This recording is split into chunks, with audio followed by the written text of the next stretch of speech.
Você já ouviu falar em decoração terapêutica? Como os ambientes podem regular ou até desregular a nossa mente. Eu sou o Dr. Caio Barros, médico psiquiatra, e estarei conduzindo mais um episódio do Psique Duo, onde a mente encontra a vida. E no episódio de hoje eu estarei entrevistando a Thaisa Rovigatti, que é decoradora de interiores, e nós iremos abordar os assuntos da psicoarquitetura ou psicodesign também, reconhecido mesmo. assim. Thaisa, inicialmente gostaria de te agradecer o convite. Obrigada. É uma honra e uma satisfação em te receber no Psique Duo. Eu que te agradeço, Caio. Para mim é uma honra estar aqui falando de assuntos tão relevantes como esse, né? Como você falou, pouca gente trata desse assunto. Então vai ser um prazer falar disso com quem entende realmente do assunto de saúde mental. Que bacana. E, aliás, isso já é uma ponte para a gente pensar em falar sobre gatilhos emocionais. Uhum. Sempre que pensamos em saúde mental, eu costumo relacionar com os gatilhos emocionais. E aí a primeira pergunta é essa. Você acha que o ambiente ele pode ser um gatilho? E o que mais preocupa às vezes, pode ser até um gatilho silencioso, porque as pessoas estão voltando para suas casas, por exemplo, não estão felizes e o gatilho pode estar ali, naquele ambiente que não lhe traz satisfação. Na verdade a gente já consegue no primeiro diagnóstico, né? No briefing ali a gente já mapeia com o cliente que algumas coisas que ele está relacionando a problemas da casa, muitas vezes são problemas internos de relacionamento, né? Ou dentro ali do dia a dia, ou como você falou, né? Daquilo que ele vem da rua trazendo.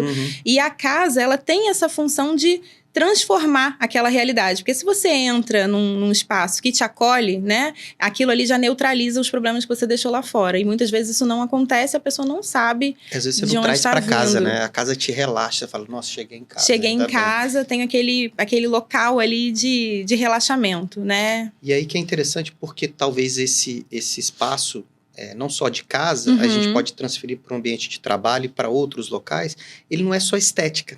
Não. Então, quem já mexeu com obra sabe que um casal sempre discute, né, naquela situação, né? Então, eu acredito que não é só estética, porque tem um estímulo que entra direto no nosso cérebro. Sim. E aí a gente talvez tenha que pensar esse espaço como essa ponte, né, da psicologia com a neurociência e como que você vê isso, se isso realmente está sendo pensado hoje no design de interiores, essa forma de pensar diferente. Sim, eu sempre falei, né, eu trabalho com isso há mais de 12 anos, e eu já falava que o meu foco era em metro quadrado com alma, identidade e afeto. Esse sempre foi o meu slogan ali, né? Só que de um tempo para cá, isso vem se tornando, assim, necessário. Deixou de ser uma opção minha de trabalho e começou, inclusive no meio da arquitetura e do design hoje, quase todos os profissionais abordam esse lado afetivo, o lado mais humano do design, isso né? Vem sendo discutido mesmo hoje? Muita coisa. É sobre até o termo que eu falei no começo, psicoarquitetura, psicodesign, isso hoje em dia, a neurociência, em casamento com a neuroarquitetura, que a gente chama, né?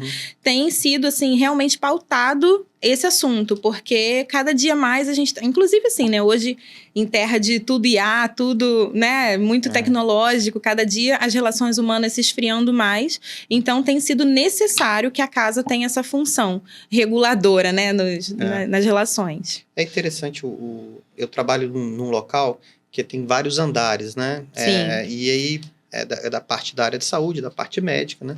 Cada andar é uma especialidade diferente, mas tem um andar bem curioso que é voltado para crianças com transtorno do espectro autista, que é algo que a gente vai abordar um pouco mais à frente. Mas esse andar é o único com uma decoração diferente, com um ambiente tão diferente, e as pessoas chegam lá e se sentem bem. Então, você acha que também o contrário pode acontecer? A pessoa que não tem nenhum problema, mas chega num local que ela não se reconhece como bem, ela pode todo dia, assim, até adoecer mesmo? Você já percebeu isso na tua prática? Não, com certeza. É uma coisa que a gente, quando cria especificamente para uma criança ou um adulto, né, com essa necessidade, mas acaba atingindo quem não tem, justamente porque é um ambiente ali totalmente pensado, iluminação adequada, ventilação, os estímulos sensoriais, e hoje em dia a gente tem essa carência, né? Já existia, mas com isso tudo que a gente está falando, né, de como o mundo mudou e como as relações mudaram, tem sido cada dia mais necessário. Você falou de iluminação, eu lembrei uma coisa muito curiosa, né? Não sei se o pessoal sabe aí, eu já estive na Antártica, né? Fui por 2 vezes, e o meu período maior foi quando eu fiquei 1 ano e 1 mês, 13 meses. Muito tempo. E na Antártica ela tem 2 momentos, o verão e o inverno. Sim. No verão é sol o tempo todo, tem um sol da meia-noite, a gente brinca. E no inverno é o contrário, é noite o tempo todo. Fica aquela noite constante. Por que eu estou falando? Eu fiquei na estação brasileira, que chama Estação Antártica Comandante Ferraz, que é um projeto de arquitetura brasileiro de Curitiba. Uhum. E todo o seu projeto ele foi feito de maneira a tentar atenuar essa questão da luminosidade. Entendi. Porque a gente precisa disso para manter o nosso ciclo circadiano. O ciclo circadiano funcionando, né? E aí você falou de iluminação. Sim. Quando se faz um projeto, um design de interiores, existe essa preocupação da iluminação? Muito. Se não existe, estão projetando errado, né? Uhum. Isso é fundamental para todos nós, porque como você falou, né, tem uma relação natural do nosso corpo, né, do ciclo circadiano. Mas, de qualquer maneira, quando a gente, inclusive, né, mudamos para home office, outras formas de utilizar a casa, né? A casa não é mais, hoje em dia, só moradia. Ela tem N funções. Então, é cada vez mais necessário que a gente organize esse cronograma do sono, organize a forma, inclusive, como você vai despertar e quais são os estímulos que você tem que ter durante o dia. Antigamente, o quarto era usado para dormir. Hoje, o quarto ele é ambiente de trabalho, ambiente de estudo, ambiente de distração, de lazer, né? Então, você tem todas essas camadas que precisam ser trabalhadas dentro da iluminação. Então, a gente trabalha tanto a iluminação quanto também a climatização para trazer esse senso de qual hora, né? Que horas são, o que eu tenho que fazer nesse espaço. Para que o corpo consiga funcionar dentro desse ciclo circadiano, ou seja, a cada 24 horas, saber o horário de dormir, o horário de acordar. E sobre a iluminação, uma coisa que veio na minha cabeça aqui, pode ser que seja viagem, assim, da minha parte. Mas eu consigo... essa iluminação ela tem que ser natural ou com projeção de luzes eu consigo Não, a gente consegue algo simular. Assim. Claro que não é, nunca é, né, como Deus fez. Mas a gente consegue sim criar subterfúgios ali de iluminação para você camuflar, por exemplo, essa história, né, da Antártida. Você não vai ter porque aquela luz branca, né, que reflete neve, que reflete ali naquele ambiente, ela não vai ser a mesma luz solar que traz a sensação, eu acho que até serotonina, não é? Agora eu não vou saber o nome do... altera os eu sei que tem cortisol e tudo isso está envolvido. Do nosso cérebro. A serotonina é uma das coisas envolvidas. Que é liberada quando você pega sol. Né? Isso. O sol tradicional, isso. Né? Então, essa iluminação é uma luz quente, que é a luz solar. Então, a gente tem ali o XK, né? Que a gente chama, 3.000 kelvins ou 4.000, enfim. Quando a gente aumenta essa temperatura de cor da iluminação, a gente aumenta essa produção. Então, existe esse... Isso é interessante, porque em países onde o verão é muito rigoroso, existe até os quadros que a gente chama de depressão sazonal.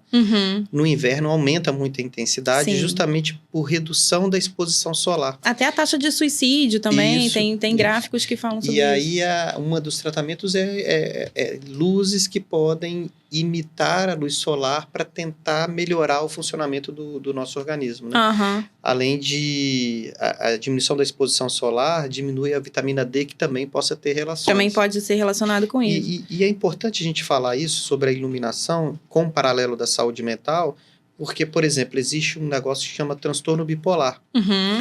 E uma das primeiras coisas que a gente pode identificar que alguém com transtorno bipolar entra em crise é quando ele começa a não dormir legal.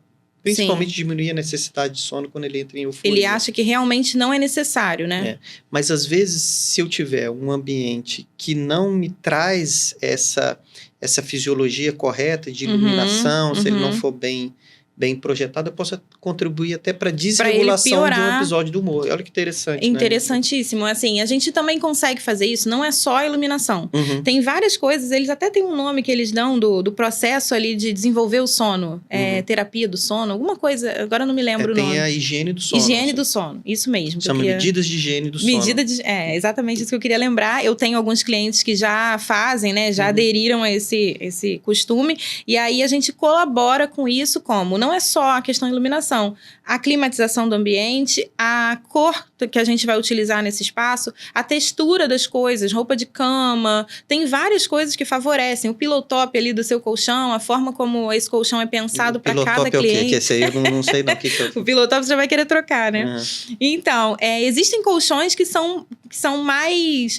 que influenciam mais no sono, né? Que melhoram a qualidade do sono. Então, a gente também vai escolher isso de acordo com o perfil daquela pessoa. Aí eu fiquei pensando aqui, por exemplo, então, vamos supor que tem uma pessoa que tem um problema de insônia crônica em longo período da vida. Será que eu, como auxílio de um profissional que faz a decoração do interior, que pensa nisso, ela pode projetar um ambiente de maneira a atenuar até o próprio problema de sono? Com toda certeza. A gente, na verdade, a gente cria soluções para diversas áreas, né? Eu já tive clientes com problemas respiratórios, que através da decoração também, de alguns ajustes ali na regulação do ambiente dele, a gente conseguiu melhorar essa qualidade, né? A qualidade do sono e a qualidade respiratória também. Então, é bem mais profundo do que só botar um quadro na parede. Eu acho que talvez, eu diria que é bem mais terapêutico do que a gente imagina. Então, eu acho que nesse nosso papo aqui pode ajudar muita gente, né? Pensar um pouquinho diferente, né? Com certeza. E com relação às cores?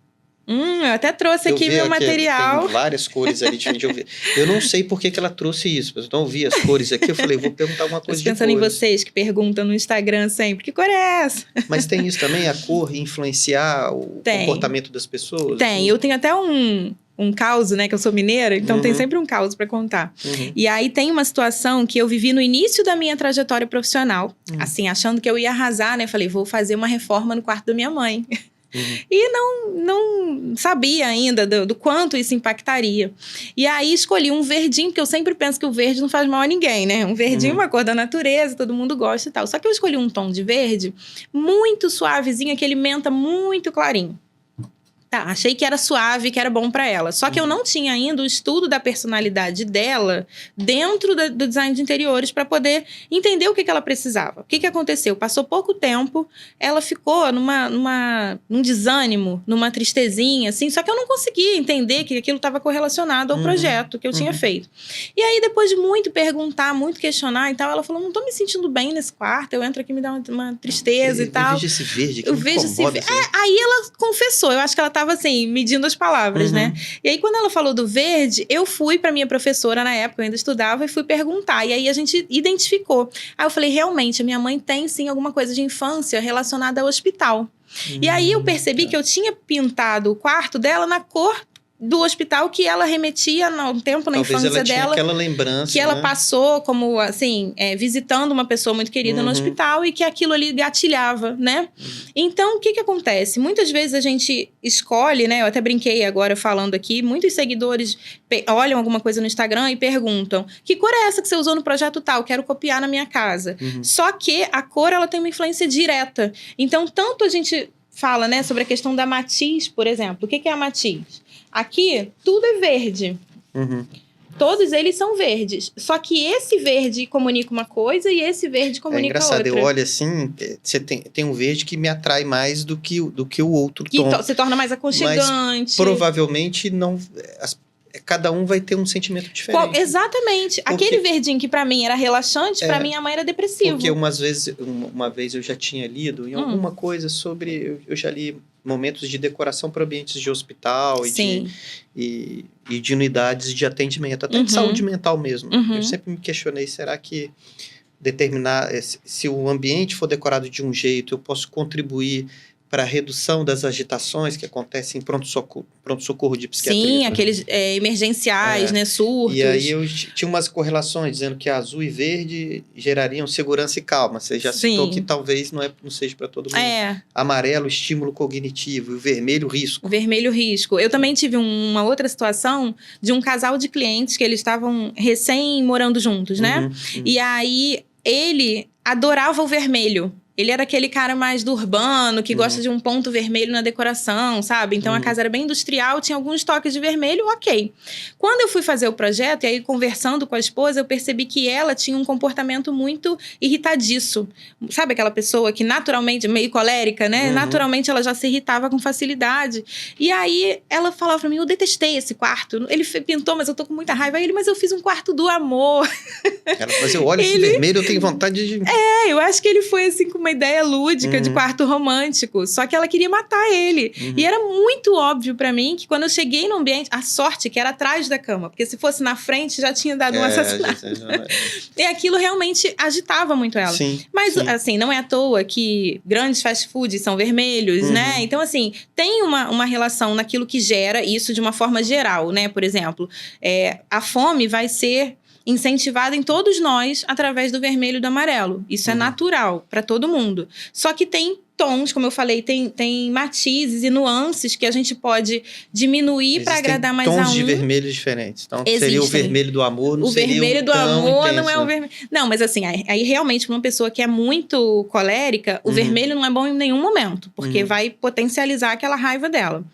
E em algumas situações, a gente também já fez ambientes de crianças, por exemplo, eu não sei o nome que se dá, quando a criança é muito devagar, assim... Tinha um termo que a cliente me passou na época. Ele era muito calminho, muito... assim, lentificado, talvez? Lento para muitas coisas, assim. Ele não era aquela criança desperta que, sabe, quero brincar, parecia que não tinha muita energia. E aí, o uso do vermelho e do laranja foram feitos cirurgicamente pra gente estimular aquela criança. Legal. Mas isso não é natural. Na grande maioria, você não vai colocar um vermelho num quarto de criança que não vai dar certo. Talvez você não vai botar na casa inteira, mas pontualmente. Exatamente. Ou, por exemplo, a gente pode pontuar naquilo que vai ser o cronograma da casa. Então, por exemplo, a criança acorda do lado da mesinha de cabeceira dela ali, a gente pode colocar uma mesinha de cabeceira vermelha. Por quê? É no momento que eu preciso, primeira coisa que eu vou olhar, a mesinha lateral. Então, dali eu já vou despertar. É aquele Talvez aquela choque. Criança que estude de manhã. A gente está gravando aqui no Rio de Janeiro. Às vezes, o trânsito complica. Então, entra na escola às 7, tem que acordar às 5, 5h30.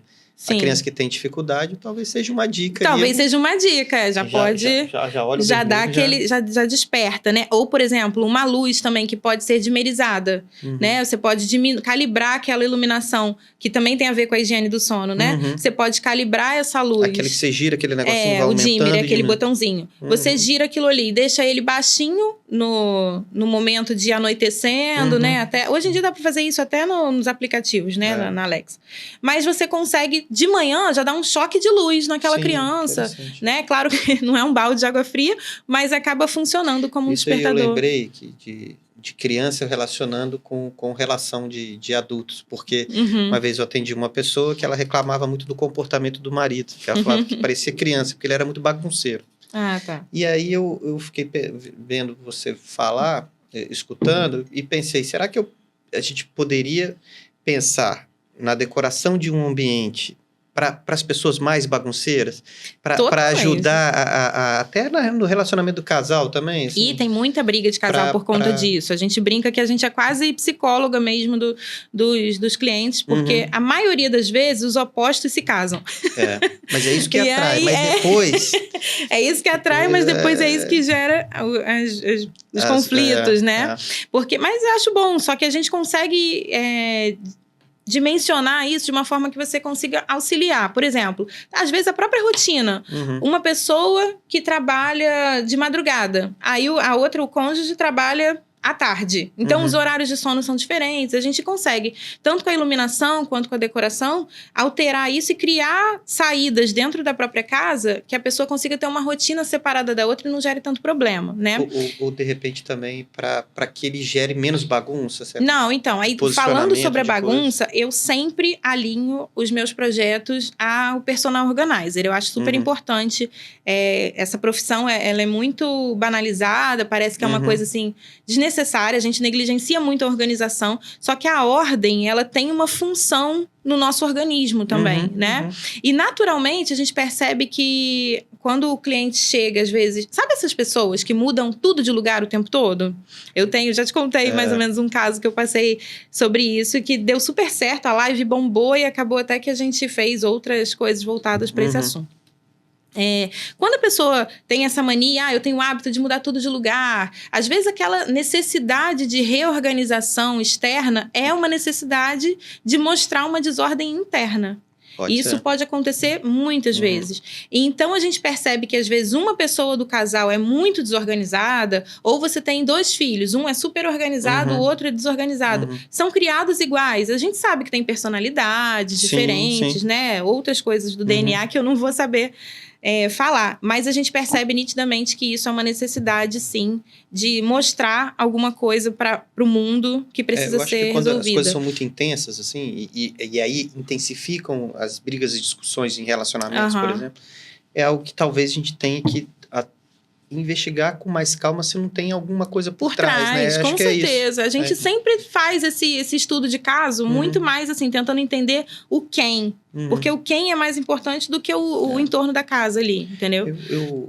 Eu tô relembrando várias situações da minha cabeça que eu já passei, né? Uma delas foi uma vez eu tive que fazer um atendimento em casa de uma pessoa que tinha um quadro de uma tristeza mais profunda, assim, bem complexa. E quando eu cheguei, me chamou a atenção que a família é muito preocupada, tanto é que chamou para avaliar, mas o ambiente onde estava, né? O quarto todo escuro, a cortina tudo fechada, e era quase 3 da tarde, né? Então, acabava intensificando aquele quadro, né? E foi todo orientado sobre as estratégias de tratamento, as coisas evoluíram muito bem. Mas uma das coisas que naquele momento me deu um start, falei, olha, também é importante que vocês contribuem para este ambiente aqui que está intensificando tudo. Se tem pessoas que talvez já passaram por esses quadros de tristeza, de ansiedade, que talvez possam se repetir, você deve evitar coisas... Poderia pensar numa decoração, num ambiente também para isso, para tentar minimizar a chance das coisas voltarem?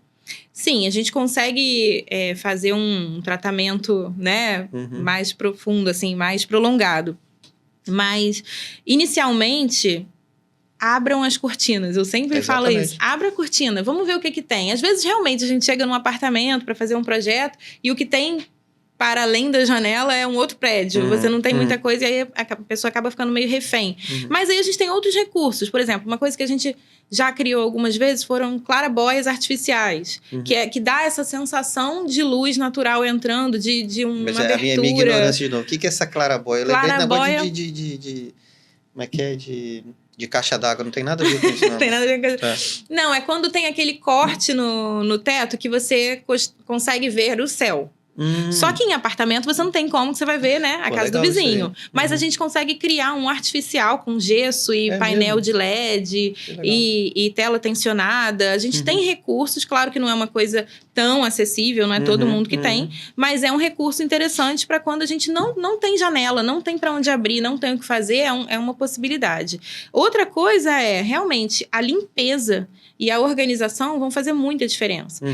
Não é à toa que esses programas, né, de acumuladores e casos assim são totalmente relacionados a um problema emocional, né? Que se reflete ali no exterior. A casa nunca é só a casa. Nunca é. A gente também consegue identificar quando a casa é organizada demais. E aí a gente percebe né, ou na situação do toque, ou daquele extremo da autocobrança, do tem que ser tudo perfeito, lembrando, né? Pessoal, o toque é aquela sigla do transtorno obsessivo-compulsivo, que aí a arrumação até é demais, né? Arruma demais. Tem gente que vive pra casa. Ele até sofre com a pessoa que não, é aí ele não é nem contratado, demais. Porque ele acha que o personal organizer jamais vai conseguir organizar como ele. Ou que o personal organizer é desorganizado. Desorganizou. Porque, na verdade, não é.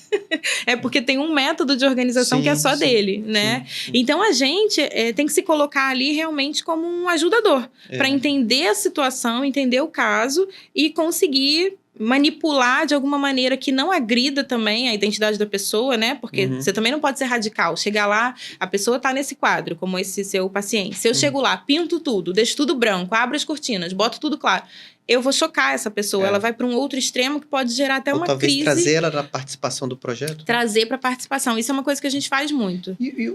Agora, fugindo um pouco do ambiente de casa, mas não necessariamente, indo para a parte mais empresarial. E aí a preocupação hoje em dia se fala muito, muito sobre a síndrome de burnout. Sim. Que é algo relacionado ao ambiente de trabalho. Uhum. Mas que pode estar relacionado ao ambiente de casa, principalmente quando a gente fala do home office, que é algo que veio... Verdade. E para ficar de forma bem intensa pós-pandemia. É possível pensar num ambiente de casa, para as pessoas que trabalham como home office, para tentar minimizar a chance de síndrome de burnout ali? Como Sim. planejar esse ambiente? Porque às vezes Sim. você vai trabalhar numa mesa na sala, que é a mesma que você almoça e janta, ou você consegue pensar numa coisa diferente? A gente tenta criar soluções em que a pessoa também mude um pouquinho de cenário.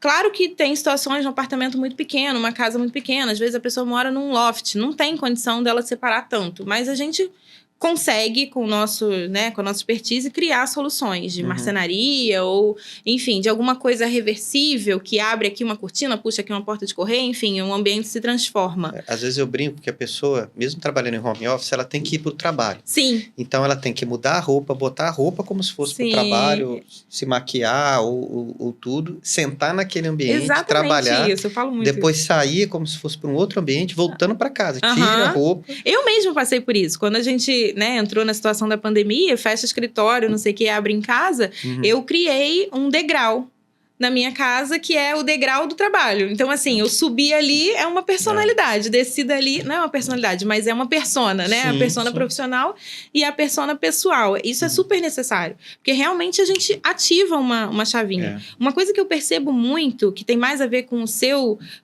tema do que com o meu, é o quanto que a influência da família... Eu acho que também causa esse burnout, esse estresse. Porque uma coisa é você estar no seu trabalho com hiperfoco no trabalho. Outra coisa é você estar no trabalho, tentando focar no trabalho com o cachorro que late, a vizinha que toca a campainha, o pai que chama, o marido que reclama. Enfim, as crianças gritando. Toda essa demanda, e não é que a família esteja errada, é que realmente o trabalho está no lugar que não era dele. Né? O trabalho que invadiu a casa. E precisa ter esse contrato, né, entre essas pessoas que moram ali, esse acordo de, olha, esse horário aqui é o horário do meu trabalho e esse horário aqui, né, esse espaço é o espaço que a gente vai ter como casa. Se for o mesmo ambiente, a minha sugestão, a dica que fica é, tenta separar de alguma forma. Mesmo que você, comprei um aparador e vou usar esse aparador como mesinha de trabalho. É menorzinho e tal, não é tão confortável quanto era no seu escritório, no seu ambiente CLT ali, mas você consegue pelo menos virar essa chave do aqui eu estou trabalhando.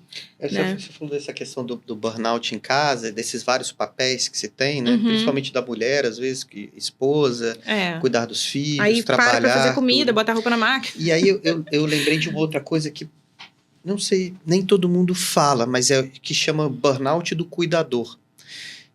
E é para fazer uma ponte, um paralelo, para a gente tentar estabelecer essa questão do psicodesign, relacionados a situações mais práticas de saúde mental. Então, por exemplo, quem tem um familiar com uma síndrome demencial como Alzheimer em casa, naqueles fases mais iniciais, que a fase mais avançada fica numa cama normalmente, é uma outra demanda. Mas nas fases mais iniciais, demanda muito, né, do cuidador. E pode ter até uma burnout do cuidador. Eu posso pensar num design de interiores voltado ali para ele, para essa pessoa com demência, com Alzheimer? A gente pode fazer... A gente tem vários nomes para isso, né? Mas aquele canto específico para essa pessoa ter uma pausa. Às vezes, inclusive no home office, eu sempre estimulo isso. Essa questão do cenário que eu falei, né? Transforma alguma coisa em outra coisa para ser o ambiente de trabalho. Outra coisa é o ponto do refúgio. Esse canto do refúgio, ele é extremamente necessário. Assim como para a circulação é importante que de X em X tempo você levante, né? Se alongue, faça alguma coisa, alguma atividade ali. É super importante que você pause em algum momento do seu dia e senta ali, toma um café, faz alguma pausa, faz alguma coisa. E aí, nesse local, nesse tempo, é o local que a gente indica. Pode ser uma poltrona, pode ser um cantinho que você sentou para olhar um celular, pode ser que você sentou para ler um livro. Para dar aquela, né? Isso, às vezes, é uma planta, um jardim. E para o idoso que está com uma demência, você pode pensar em em algumas coisinhas para ajudar nesse... Aí a gente já vai pensar num estímulo de memória, né? Relógios, datas. Coisas de tempo, até mesmo alguma coisa que te informe ali se o tempo mudou, se tá frio, se tá calor, se tá... Enfim, coisas que ele normalmente na vida... Para tentar atenuar essa perda de memória dele. Essa perda de memória, essa perda de percepção do entorno, né? E ele demanda menos do cuidador, né? Isso, porque aí também, de alguma forma, a gente já tá aliviando aquela demanda do cuidador. A gente falou um pouco, assim, da demência, né? O Alzheimer é a síndrome demencial assim, mais comum. Mas se a gente... Eu pensando aqui agora em situações de pessoas que têm TDAH, eu posso pensar numa decoração, num ambiente específico para isso? Para sermos mais práticos. Eu tenho 2 filhos com TDAH, um filho com TDAH. É interessante pensar nisso também no ambiente para ele. Muito fundamental, assim, para o desenvolvimento dessa criança, é muito importante que a gente pense na decoração.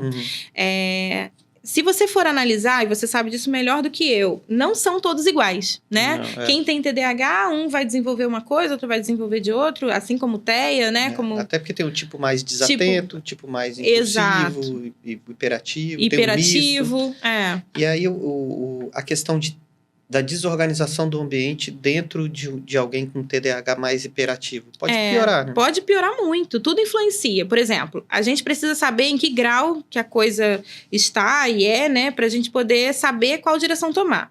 Porque, por exemplo, se você tivesse 2 filhos nessa condição, eu preciso te perguntar como que um reage a tal estímulo, como que o outro reage, como que é o cotidiano de cada criança dessa. Porque ninguém é igual, né? Nós somos únicos. Então, a gente tem que fazer a decoração não de forma generalista, de forma única, personalizada. Então, por exemplo, um pode ter uma necessidade de olhar uma janela. Por quê? Porque vai ter uma entrada de luz mais intensa, aí aquela criança vai conseguir se concentrar melhor, aí depende da janela, aí depende do que tem na vista.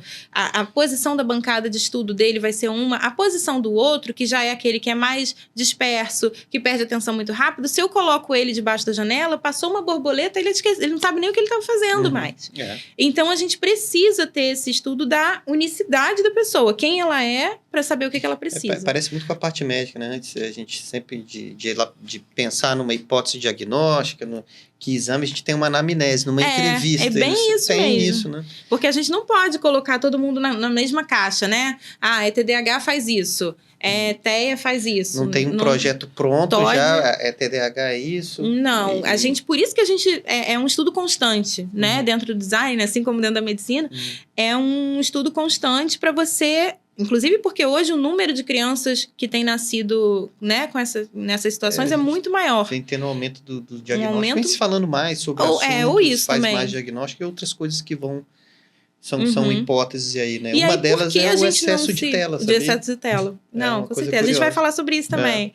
Mas, assim, isso é uma coisa que a gente foca bastante. Reconhecer a situação, mapear, fazer a anamnese. Eu, antes de... Até tentando estudar um pouco do tema, eu imaginava que eu pudesse ter uma receitinha... De bolo, né? Pronta. Para TDAH, essa prateleira é aberta ou fechada? Não, assim, essas coisas acontecem. Por exemplo, a gente estimula muito que os móveis sejam fechados para diminuir o... Como é a palavra? O apelo visual, assim, né? Que aquelas coisas ser prático, ter. Então, para o pessoal entender. Se você tivesse que projetar uma casa para pessoas que tivessem TDAH lá, qual que é o básico que a família deve entender? O básico que tem que ter que dar certo é se preocupar com essa situação da rotina, por exemplo, dentro do quarto da criança. Qual é o passo a passo das funções que ele tem que fazer? E tenta colocar setorizado, fazendo um passo a passo. Eu gosto de tentar, né? Claro que às vezes tem uma janela, uma porta, alguma coisa que atrapalha. Mas quando dá, a gente pensa já nesse layout de uma forma quase que um ciclo. Dormiu aqui, levantou aqui, né? Pegou... Como se fosse uma linha de produção. Uma linha de produção, exatamente isso. Porque aí a criança fica com mais facilidade de não se perder no meio do caminho das tarefas. Se ele tivesse menos estímulo no processo e mais foco. Mais foco, porque aí ele vai desenvolvendo. Eu gosto, inclusive, de tentar colocar no sentido horário, porque eu também acredito que isso funcione melhor no nosso cérebro. As cores poderiam influenciar? As cores influenciam. A questão tátil também, as cores vai voltar nessa história, depende muito da nuance, enfim. Mas o apelo do piso, por exemplo, o toque do piso, como que vai ser esse contato sensorial dele? É mais áspero? Vai causar uma estranheza? Isso muito pro TEA também, né? Às vezes aquela questão de um piso mais áspero vai irritar a criança, um outro mais maciozinho vai ser mais aconchegante. Então você precisa pensar em tudo isso. E aí tem que estudar com seu filho, né? O que é mais necessário. E a gente tem essas questões que hoje em dia a gente tem falando de dupla excepcionalidade. Às vezes você tem mais de uma. TDAH, o TEA. Vamos tentar entrar um pouco no TEA, que deve ser uma coisa que muita gente deve ter curiosidade, né? Sim. Porque a TEA tem as suas características e o espaço, eu acredito que seja extremamente determinante muito, no TEA para o controle clínico ou para o manejo da família e tudo. Como pensar, assim, a questão de um espaço de decoração, de design de interiores para crianças ou até adultos, né, com transtorno do espectro autista, que é o TEA, né, pessoal, só para a gente para contextualizar, né? Mas falando de luz, som, textura, já que eles têm hipersensibilidade a tudo. Primeira coisa que eu acho que o TEA precisa ter um cantinho da regulação. Aquele espaço de refúgio, onde no momento de mais agitação, de uma crise maior, ele consiga... espaço de fuga. Para ele se regular. Para ele se regular. É possível projetar um local. Sim, ali isso às vezes a pessoa pensa que isso é uma coisa muito complexa, ou que vai ter que ser algo assim, nossa, vou ter que chamar, vai ser caríssimo e tal. Não, gente, às vezes é você entender da criança, né, que é a sua criança, e pensar assim, o que eu posso fazer? De repente é um tapetinho, às vezes são painéis sensoriais que a gente chama, que não tá aqui, que é quando a gente consegue... tem algum paninho que ele goste, ou algum bichinho de pelúcia que ele goste. O TEA tem muita situação dos círculos, né? Das coisas que giram e tal. Então, a gente pode criar um painelzinho nessa parede, com pecinhas de coisinhas que giram, rodinha de carro, tampinha de caneta que você passa assim. Enfim, tem que pensar numa coisinha que seja lúdica, que traga para o universo da criança, para que também não fique parecendo, não é um hospital, não é uma coisa clínica, mas vai ter essa função terapêutica. E aí aquele cantinho é o cantinho sem ruído, tentar fazer, né? Às vezes a gente faz cabaninha, que fica bonito também, vai pro lado estético, mas a gente já sabe que aquele canto é o canto da criança. Então, é um tatame. Pensar isso, nesse espaço de fuga de regulação ou nesse espaço de regulação sensorial. Né? Muito importante. E esse sensorial é geral. Aí ali, sim, vale, de novo, a dimerização, ou um abajurzinho, ou uma luz indireta, algo que dê essa baixada nesse, né, estresse que ele entra. Tem a questão da luz, som e textura. Luz, som e textura. Textura máxima, assim, é o máximo de estímulos de textura que você puder dar para essa criança, mais confortável ela vai ficar. Eu lembrei aqui, acho que a gente chegou até a conversar sobre uma autora, se eu não me engano, ela é uma arquiteta canadense, que é a Magda Mostafa. Por que eu estou citando ela? Nem sei se todo mundo conhece, né? Porque ela foi uma pessoa que projetou um projeto, né, terapêutico no centro de autismo, se eu não me engano, no Egito. E ela criou um índice, que é o índice ASPECTS. Eu vou soletrar aqui ASPECTSS, né? Que aí ela incluiu critérios de acessibilidade. Isso foi mais para um ambiente terapêutico ali. Sim. Já ouviu falar desse índice? Já ouvi falar. Como que seria isso, esse índice? E como que a gente pode adaptar para o ambiente de casa mesmo? É tudo isso, né? É um pouquinho de cada uma dessas coisas que a gente está falando. Ali ela vai trabalhar a parte sonora, né? A parte acústica do espaço, que ela precisa ficar mais confortável, porque eles também são hipersensíveis a ruídos, né? Gritaria, shopping e tal, não dá. É uma coisa que realmente... A sensibilidade ao som, luz, textura... É muito alta. Então, e essa coisa do canto da fuga, né? Do refúgio é muito necessário. E também isso que eu estava falando, da setorização do ambiente, do espaço ter ali um processo, né, como você falou, uma linha de produção ali de acontecimentos, porque isso ajuda a criança autista a conseguir sozinha cumprir ali aquela rotina dele naturalmente. É exatamente o que você falou, né? Esse índice aspectos aqui, eu até abri aqui. Relaciona-se à acústica, o sequenciamento espacial. O sequenciamento, é isso. O espaço de fuga, compartimentalização, as transições, zoneamento sensorial e a segurança, né? Sim. A segurança é o top 10, né? Assim, em todos os projetos que a gente vai fazer, principalmente nos infantis, né? A gente tem muito esse apelo da segurança. Então, se você puder, na sua casa, trabalhar curvas, né? Móveis sem quina viva, sem pontas. Poderia pensar isso num quarto pro... Sim, com certeza. A gente faz bastante. Então, assim, toda a parte ergonômica também é muito importante. Porque você não pode pensar na mesa na altura do adulto. Porque essa criança, ela não vai se conectar com aquilo ali. Então, você também tem que estimular a vontade, o desejo pelo estudo, por outras coisas que não são as coisas do hiperfoco dele, né? Então, você desfocar essa criança do que não é tão necessário e colocar ela ali dentro de um eixo mais agradável, né, para o crescimento dele, vai ser mais interessante. Você já chegou a fazer projetos específicos para isso dentro do TES? Já. Inclusive, eu tenho na minha família, né? Pessoas nesse quadro. Então, a gente consegue fazer uma coisa mais voltada para eles. Né? É muito interessante. Depois vocês seguem lá no Instagram. É interessante que a gente pode pensar que o espaço, na verdade, ele pode até evitar uma crise, né? Sim. E isso melhorar todo esse ambiente de casa. Claro que a gente não está desvalorizando o tratamento, claro, né? As outros fono, todos os outros recursos que a gente tem, né, para trabalhar essa criança. Mas o ambiente tem, assim, grandes chances de atenuar. Pode pensar no algo a mais, né? Que contribuir com tudo. Claro, né? Porque senão também... E aí a criança sai de um ambiente onde ela está sendo trabalhada e que tem esses recursos, né? Eu fui numa psicóloga que tem esse consultório. Aí eu fui numa fono, numa dentista que tem esse... Aí quando eu chego em casa, tem aquela quebra. Sim. É só um quarto branco. E muita gente pensa, inclusive os pais, às vezes não por maldade, mas por falta de conhecimento mesmo, pensam que essa criança não repara. Essa criança não liga, não vai reparar. Porque às vezes a forma de se comunicar pode ser que seja diferente dependendo do nível ali, né? Sim. Suporte, 1, 2 e 3. 1, 2 ou 3, Mas... Sim, aí percebe, só porque não se comunica fala, do seu jeito, né? Como não fala, eu não sei se ele gosta ou se não gosta, né? Eu já tive um cliente quando é muito inteligente, muito rápido. Tem as altas habilidades. Altas habilidades, superdotação. Ele era superdotado e aí a gente, assim, a mãe completamente desesperada, sem saber como lidar com aquilo, porque ela queria fazer um quarto, mas era muito interessante, porque normalmente a gente brifa primeiro os pais e depois a criança. Só que uma criança com superdotação, ela já sabe o que ela quer.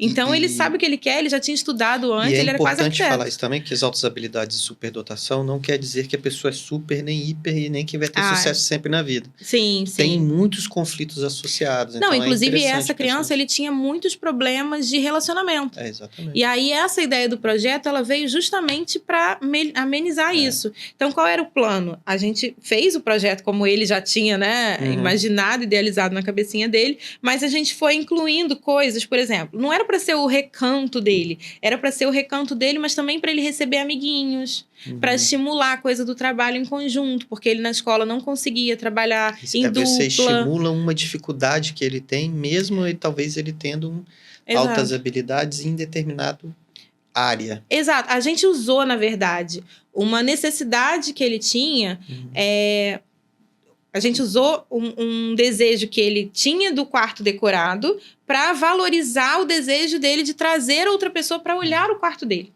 Entendeu? Então, já que eu vou ter um quarto bacana e que é um quarto super diferentão e tal, eu quero chamar meus amiguinhos da escola para olhar. E aí, com isso, a gente incentivou alguns vínculos que ele tinha dificuldade de fazer. Então, foi uma coisa, assim, bem intencional, entendeu? Foi muito conversado. A importância da anamnese antes de fazer o projeto. Pois é, porque você imagina se eu faço tudo que ele queria, na verdade, era um recanto que ele pudesse trancar a porta do quarto dele e ficar estudando astronomia. Com 6 anos de idade, entendeu? Mas, na verdade, a gente não podia fazer exatamente o que ele queria. Então, teve toda uma situação ali para poder... Tem um outro tema que é difícil de se abordar, poucas vezes se aborda, que é a relação da arquitetura, decoração e o luto. Principalmente quando a gente perde um ente querido. E quando essa pessoa falece, às vezes de uma forma súbita, a gente tem um ambiente da casa que está relacionado com aquela pessoa. Sim. E aí primeira coisa que o luto ele pode mudar toda a forma como quem ficou enxerga aquele ambiente e como lidar com isso. E isso é visto pela... É pouco visto. É uma coisa que eu gosto muito de trabalhar e acredito que não à toa, eu acho que Deus não desperdiça nada, né? Porque de tanto eu falar desse assunto e me interessar por isso, hoje eu estou vivendo um processo de luto muito agressivo, né, na minha família, de 2 perdas muito próximas. Então, agora está cada vez mais nítido a necessidade desse tratamento, dessa importância. Abordar isso, né? É muito importante, porque eu já tive clientes que ficaram, assim, mais de 10, 12 anos com um ambiente fechado. Eu já vi isso também. O quarto, né, perdeu um filho e esse quarto estava 15 anos fechado. Pois é.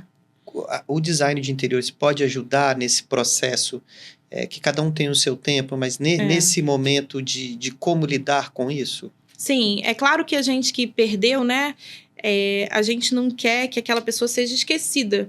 E aí, quando alguém chega e fala, você precisa mudar esse ambiente, que era o ambiente que aquela pessoa que você ama, né? Porque você não deixou de amar, você ainda ama. E aí, parece que todo mundo quer que você esqueça aquele ente querido. E, na verdade, o Enlutados, né? Que a gente chama o Decor Enlutados, ele é, na verdade, para você ressignificar aquele espaço e entender que você continuou vivo. Então, assim... é para você criar memórias ao invés de criar memoriais. Porque existe uma diferença muito grande entre você criar um altar para quem se foi. E eu tô falando isso com o máximo de respeito possível porque eu tô vivendo, né? Mas é diferente quando você cria ali um ambiente que praticamente vai ser um altar, né? Por exemplo, é claro que eu respeito quem passa por isso, quem prefere fazer dessa forma, mas foi muito difícil para mim a questão das cinzas, né? Se desfazer das cinzas de alguém que você ama. Aquilo é o último apego que você pode ter físico, material daquela pessoa. Mas aquela pessoa não está mais ali, isso é um fato. Muito doloroso, mas é um fato. Quando você chega na casa de alguém isso é o processo de cada pessoa, mas quando você chega ali e tem um quarto trancado com a urna das cinzas, com a última camisa que a pessoa usou no dia que levou um tiro. Então, assim, às vezes tem marca. Eu já vi situações, e isso é muito pesado, em que a pessoa tem, assim, o sangue na camisa da pessoa que foi baleada. É difícil para você pesado. Elaborar a perda. E aí esse luto, que é algo que deve ser sentido e que... precisa, né? Precisa para que as coisas sejam melhor sedimentadas e ressignificadas, mas quando ele é mal gerenciado, ele pode se tornar um luto complicado, que é mais difícil e complexo. E às vezes o luto é sempre um tema difícil. Então é interessante sempre, só um parênteses, né? Às vezes a ajuda da psicologia, até da psiquiatria, muito. O suporte de família. E aí eu acho que o design de interiores entra nesse processo para ajudar a elaborar essa perda, principalmente, por exemplo, o quarto, a roupa, o armário. Sim. Como que faz isso? A gente faz esse processo da forma mais humana que pode ser feita. É o design de Enlutados. Eu dou esse nome. Eu acho que e pouca gente trabalha muito com isso, então quando eu comecei a fazer, era uma demanda que eu via que existia. Que existem os sobreviventes que estão enlutados. Sim. Principalmente em caso de quem desistiu de viver, né? No caso dos suicídios e tal. Então, a gente tem essa abordagem de ir até a casa daquela pessoa, sentar mesmo, e se precisar chorar, chora, se precisar ficar ali horas, fique. Enfim, não vá pensando no contrato do design, porque não é isso. É uma outra pegada de trabalho. É um outro sentido. É um outro sentido. Projeto, né? E a gente tá ali, de fato, para ressignificar aquele ambiente. Então, por exemplo, uma vez eu vivi essa situação com um atendimento, e eu posso falar porque ela não se incomoda. E a gente transformou o espaço de um filho natimorto. Infelizmente, ela teve uma gravidez. E nessa gestação, o bebê, infelizmente, nasceu morto, né? E aí, ela ficou anos. Você imagina, o enxoval todo pronto, berço no lugar, tudo pintadinho, tudo bonitinho. Não foi um projeto meu, esse do bebê. Eu já cheguei depois dessa história. Mas aí, ficou anos esse ambiente fechado. E aí, conversando, chorando, vendo, enfim, conversando muito com ela, entrando muito na dor do cliente, eu identifiquei que ela tinha um sonho que estava paralisado há anos de pintura. Pintura, artesanato, coisas assim. E aí eu falei, como se em algum momento da conversa a gente desse uma desconversada e falasse, tá bom, mas onde que você pinta? Sabe? E aí, através desse toque, a gente identificou ali, bom, temos essa demanda de lazer que podemos trabalhar que não tem espaço para acontecer ainda. Que tal se a gente colocasse esse momento, essa função, né, do lazer ali dentro desse espaço? E aí ela topou, isso foi uma coisa assim, com muitas conversas e tal, né, muito trabalho emocional, e ela me permitiu, e é uma honra isso, porque só quem viveu sabe, né, a dificuldade que é você entrar nesse espaço. Entrar na casa das pessoas já é honroso, né? Mas assim, você entrar nessa situação. E aí eu fui com ela no quarto, a gente realmente retirou todas as coisas. Eu tinha uma parceira nessa época que era uma personal organizer que fazia muito isso. Mas, ou seja, uma participação em conjunto daquela família estando junto, sabendo? Ela tem que estar. Cada coisa. Não é um projeto. A gente fala que é como se fosse uma consultoria, porque não é um projeto inicialmente, porque primeiro você tem que conseguir entrar. Como é que você vai tirar a medida para fazer um projeto arquitetônico ou de design? Você tem que ser aceito naquele ambiente. Você tem que ser aceito, exatamente. Porque você está entrando no coração da pessoa. É muito profundo. E naquele processo de luto sendo vivenciado. Exatamente. E assim, ao vivo e a cores, né? Não é uma coisa que a pessoa não sente mais. Aí a gente entrou, conseguimos transformar, ela permitiu, e aí a gente fez toda a retirada, a limpeza do espaço. E aí nós fomos, claro que em paralelo, né? Tinha equipe de limpeza, que também teve que ser apresentada, teve toda uma equipe. A gente chama na área da saúde multidisciplinar. Multidisciplinar, era isso.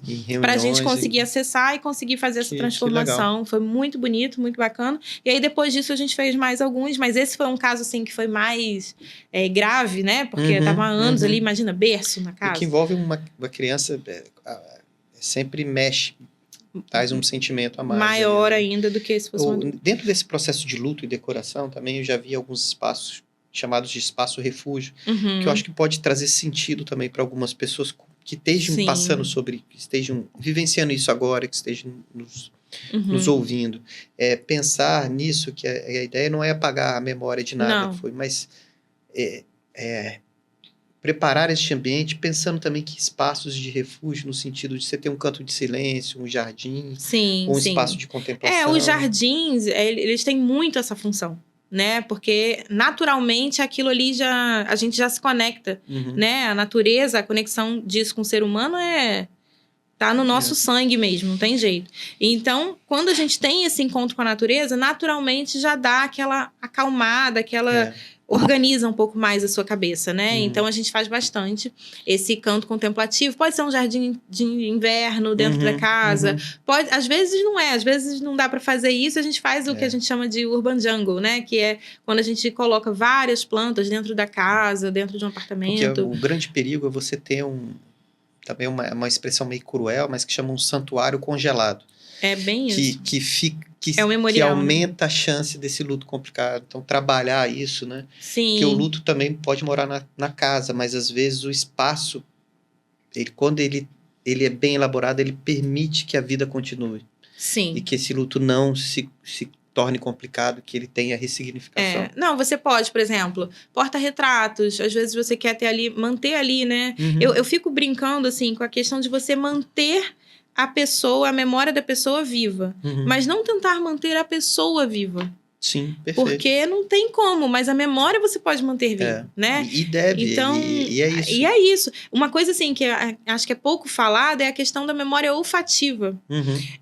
Muitas vezes, por exemplo, eu tive uma situação também de uma perda de uma avó. Não minha, né? De outra pessoa. E aí, por exemplo, os momentos que eu passava com essa minha avó eram momentos de cozinha, de fazer bolo, de fazer não sei o quê, daquela culinária. Ficava, né, a família ali em torno. Uma vozinha mais antiga, mais... Italiana também? Não, uma vozinha rural. Interior, assim, e tal. Então, tinha essa proposta. E aí, qual foi o nosso combinado? Tudo bem, a gente não vai se desfazer dessas coisas, a gente vai usar elementos que remetam. Por exemplo... A gente usou algumas coisas, flor de laranjeira, porque o cheiro da flor de laranjeira remetia à situação do quintal da avó. Eu tô sentindo aqui agora. Né? Sentiu agora, né? Porque tem essa coisa da memória olfativa muito forte. Então, a gente designou, não, aqui vai ter cheiro de flor de laranjeira. E aí, a gente não só colocou a planta, como a gente também fez aromatizadores com esse cheirinho para ela colocar na casa. Então, assim, impossível. Ela entrava e ela sabia. Minha avó tá, né, presente em mim, na minha história e tal. E trazia os sentimentos... alegres, né? Alegres, exatamente. Trazer a memória doce, não a memória do acidente, do que aconteceu, né? Aí uma outra situação, por exemplo, eu peguei um caderno de receitas dessa vozinha. E ainda assim, escrito à mão e tal, super bonitinho. Da minha avó, tirocópio. A gente fez um quadro. Então, uma caixa de acrílico bonita com a... Você pode abrir, pegar ela, ver a receita e guardar? Isso? Pode, mas assim, ela é toda transparente. Então, virou um quadro, tá lá na cozinha dessa minha cliente. Então, assim, é um ambiente em que ela gostava de cultivar esses momentos com a avó dela. E se tornou uma memória doce, entendeu? Legal.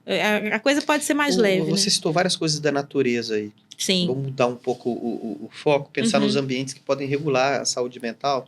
E eu já fiz obra, vem passando, né? e é uma das coisas que dentro dos projetos a gente observa, é a questão de trazer a natureza para dentro. Eu acho isso muito legal, porque reduz o estresse, né? A gente citou neurotransmissores, mas tem relação de contato com a natureza e de redução de cortisol, que é aquele hormônio do estresse que tem relação. Então, se eu trazer a planta, o verde para casa, diminui o estresse. Mas eu não consigo para todos os ambientes e imóveis e tal. A questão de plantas naturais e artificiais. Você quer botar na berlinda. Essa polêmica aí, como é que você vê isso? Eu já te falei que isso é uma grande polêmica no meu mercado, né? Vou até me ajeitar aqui na cadeira. Tem um termo que chama biofilia, tem relação Biofilia, sim. Muitos profissionais da área são totalmente contra a planta permanente ou a planta artificial, que tem diferença também. Mas, assim, eu sou partidária, né, eu levanto essa bandeira. Por quê? Se você não pode ter, se a sua rotina não cabe cuidar de planta, porque você já tem que ser mãe de pet, tem que ser mãe de filho, ainda tem que ser mãe de planta, hoje em dia. Então, se a sua rotina não conversa com essa necessidade de olhar o verde, por que não usar alguns... assim, eu não sou a favor de uma casa inteira, a minha casa vai ser de planta de plástico. Não, gente, existem já a tecnologia, os chineses inventam tudo. Não é possível que você nunca tenha visto uma planta com naturalidade, com realismo. Que você toca a mão, isso aqui é natural ou artificial? Exato. Você fica na dúvida. Não, tem umas que tem a mudinha nascendo, assim, surreal. Então, eu acho que em alguns casos elas são adequadas, sim. É o ideal, o melhor cenário? Não, o melhor cenário é o natural, que Deus fez e ótimo. Mas se não for possível, eu acho que é uma boa saída. E a outra questão é a planta permanente. O que é a planta permanente? Para mim, ela é o meio termo ali. Eu não tenho tempo para regar. Então, tem plantas que são desidratadas, ou seja, é uma planta natural que foi ali, não é embalsamada, né? Foi desidratada e ela vai ser pintada depois, então ela fica no tom do vivo, do verde vivo. Que legal. E ela fica permanente, entendeu? E não precisa regar, não precisa cortar, nem nada. Não tem a mesma durabilidade que uma planta artificial, essa é a tá? diferença. Porque a artificial de boa qualidade, ela é de silicone ou de resina, ela tem, né, um material melhor. Mas ainda assim você consegue ter uma coisa mais viva, né? É mais natural do que a artificial. Acho que a natureza não é questão de decoração, não, mas ela também traz uma regulação emocional. Completamente. Né? E trazer isso para os projetos, eu particularmente acho bacana. Às vezes a gente não tem como também trabalhar grandes painéis verticais, né, de plantas e tal, mas você pode ter alguma coisa em tons de verde ou uma pintura. Tem, inclusive, espaços clínicos e tal, que a gente consegue fazer grafismos na parede que remetam ao jardim, que tragam esse lado, isso também ajuda muito. Você falando isso tudo, eu me lembrei de um outro projeto que eu vi de grandes empresas, que elas criam espaços que têm uma decoração do ambiente, que são chamados de espaços de descompressão sensorial. A gente citou um pouquinho no TEA, mas aqui seriam espaços que as empresas podem criar para que as pessoas desacelerem um pouco dentro da própria rotina de trabalho. E isso reduz até índices de ansiedade, estresse, de burnout também. Sim. Eu acho que isso pode ser até entendido como um equipamento de proteção coletiva para os riscos psicossociais que as empresas devem gerenciar. Sim. Você já participou de algum projeto desse? Você citou várias coisas da natureza, do grafite. Sim. A pessoa entra no ambiente, é como se estivesse em outro lugar que não na empresa. Se ele ficar ali meia hora, 40 minutos... descomprime a mente, já melhora na relação. Isso existe, isso vem sendo discutido? Totalmente, isso está cada vez mais em voga, porque é um problema social que a gente tem, né? As pessoas antigamente ficavam nas CLTs aí horas, 18 horas, 16 horas, 12 horas de trabalho, cargas horárias super extensas. Hoje a gente ainda tem uma norma, né? Uma coisa que reduziu um pouco isso, mas antigamente era muito frequente. Também por isso, tinham muitos casos, né? De pessoas que cometiam atos. Eu acho importante falar isso, porque a gente tem uma mudança, você falou de CLT, dos riscos psicossociais na NR1, que agora Sim. As empresas têm que gerenciar isso. Então, é interessante porque pensar nesse espaço de descompreensão do ponto de vista o colaborador empresarial. ali dentro, ele faz parte da empresa. Então, a empresa tem que se preocupar com isso. Então, cada vez mais empresas grandes, né? Assim, a gente viu muito isso acontecendo na Google, em empresas muito grandes, multinacionais. Acho que eu vi até uma foto no Google Imagens sobre isso, assim, um espaço muito lindo. Um espaço lindo. E tem uns que vão mais para um lado lúdico, pop ali, né? Que é bem coloridão e tal. E trazem essa sensação da criança interior, né? Da necessidade de atingir essa criança interior. Que é muito real também, faz muito sentido. Mas tem outros que vão para a linha da biofilia, da natureza, de incluir me E às vezes até pets estão sendo incluídos nesses ambientes. Eu tenho 3 cachorros. Eu ia me amarrar, levar os cachorros já ia gostar, né? Pro trabalho. Eu também adoro. E assim, é gostoso. Você tá trabalhando, mas tem um gatinho aqui, né? Então tem isso realmente. E na decoração não é diferente. A gente tem usado rede nesses ambientes, puffs, aqueles puffões que a pessoa se joga. Porque é um ambiente em que você quebra aquele paradigma da formalidade, né? Você tá ali, às vezes, num momento de trabalho. Talvez melhore o relacionamento de colegas de trabalho, né? Aproxima as pessoas, porque a pessoa que você conversa sentado num puffão ali por horas falando da vida, se essa pessoa precisar depois de um embate com você profissional, você já tem uma conexão com ela. Você sabe que tem estudo mostrando que aumenta o rendimento, diminui afastamentos de porque trabalho. Porque o grande problema, você sabe disso, o grande problema das empresas e tal, são as relações interpessoais, né? E a decoração, ela entra nesse viés, entendeu? Pra melhorar. De ajudar as pessoas a se conectarem mais, a conversarem mais. Tanto que aquela história do cantinho do café. Antigamente, o cantinho do café era uma coisa assim, pro cliente. Esse café é do cliente. E agora o cantinho do café... trabalhei no lugar assim, vamos parar aqui, vamos lá tomar um café. Exato. Tanto que as pessoas iam muito pra barzinho, né? Faziam... como é que é o nome? Happy hour e tal. Saía do trabalho e iam pra algum lugar. Ou iam pra fumar, quem fumava, né? E hoje a própria empresa já fornece aquele loungezinho ali, que é o cantinho do café. Que pode ser um espaço... E a iluminação é diferente, a cor é diferente, tudo mais... tudo aquilo que a gente conversou. Tudo aquilo que a gente falou. Bom, Thaís, a gente vai chegando aí ao final, né? A gente é bom que passa rápido, eu sempre brinco, é sinal que as coisas foram boas, né? Mas eu queria, antes de te passar as palavras finais, que você deixar os seus contatos também, fazer uma pergunta bem curiosa, né? Que se você tivesse que deixar uma frase para quem hoje estivesse aí sofrendo emocionalmente ou um pouco desanimada com o próprio espaço onde vive, qual seria essa frase? Como eu sou muito voltada para o interior, né? Como eu falei, antes do nosso interior e depois o interior da casa, o que eu gostaria de dizer é: ainda existe vida aí. Porque se você lembrar que tem vida aí dentro, você vai lembrar de construir essa vida aqui fora. Isso é muito importante. E abra as janelas. De vez em quando é bom. Que bom. Bom, vamos finalizar agora. Mais uma vez, muito obrigado. Eu acho que o nosso papo vai ajudar muita gente, tenho certeza. Amém, que bom. Eu aprendi muita coisa aqui, com vontade de ler muitas coisas aí que você falou, então isso é quase bom, virando desperta, um design.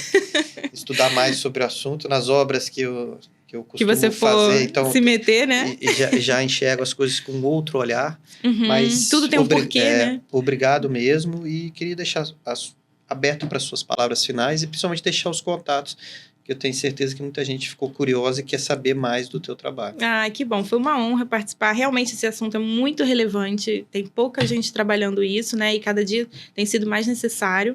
Eu te agradeço muito pela oportunidade. Quem quiser conhecer mais do meu trabalho é terrovigate.interiores. Acho que vai aparecer em algum lugar. terrovigate.interiores no Instagram. E vai ser um prazer ter vocês por lá. A gente fala um pouco de tudo, mostra várias residências diferentes e, né, ambientes comerciais diferentes. Eu sempre falo que cada cliente é único, então cada casa é única também. Vocês estão todos convidados, muito bem-vindos. Ok. É isso, pessoal. Tchau e aguardo vocês no próximo episódio do PsiqueDuo, onde a mente encontra a vida.